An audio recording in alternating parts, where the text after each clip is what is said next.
This is Lara Henares making your day with the seventh part of an article I write on money, and is entitled The Rise of Monopoly. And I continue to quote, according to conventional economic theory, really free enterprise and true price competition exist only when the business firms are small relative to the size of the industry.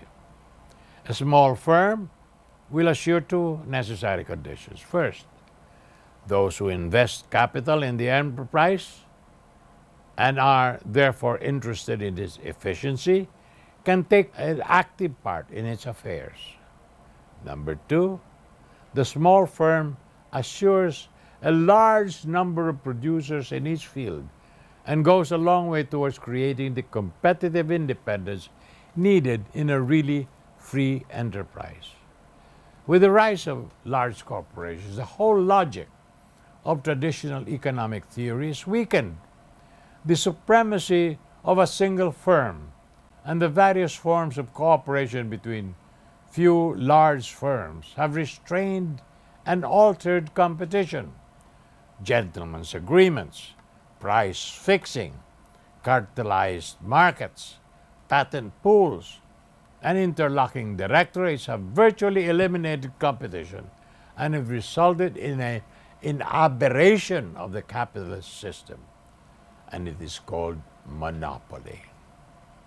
American history is replete with landmark decisions against monopoly under the Sherman and Clayton antitrust acts. American Tobacco Company, which captured 93% of the market, was broken up into 7 companies.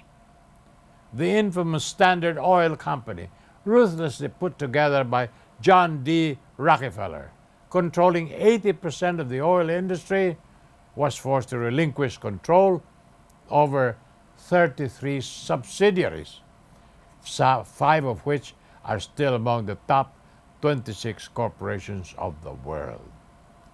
We have witnessed the breakup of the aluminum monopoly of Alcoa, Aluminum Corporation of America, the cellophane monopoly of DuPont, the electric bulb monopoly of General Electric, the price fixing of drug companies led by Pfizer, the standback cartel combination of Esso and Mobil, and the breakup of the giant telephone monopoly of AT&T, American Telephone and Telegraph Company. More about this after these messages. This is Lara Henares making your day with the 7th part of an article I wrote on money, for those who do not enough of it, entitled The Rise of Monopoly. I continue to quote, the American preoccupation over monopoly and concentration of economic power came to the point where the United States Justice Department ruled that mere size of a corporation may be in violation of the Sherman Antitrust Act. The department ruled that bigness is badness, that the mere ability of a corporation to engage in monopolistic practice may be construed as a prima facie evidence of intent. The American hysterical concern over big corporation is understandable. Monopoly and concentration of economic power militate against the well-being of the American people. But apparently the United States government and the IMF, World Bank it controls, have less concern for the people of the third world.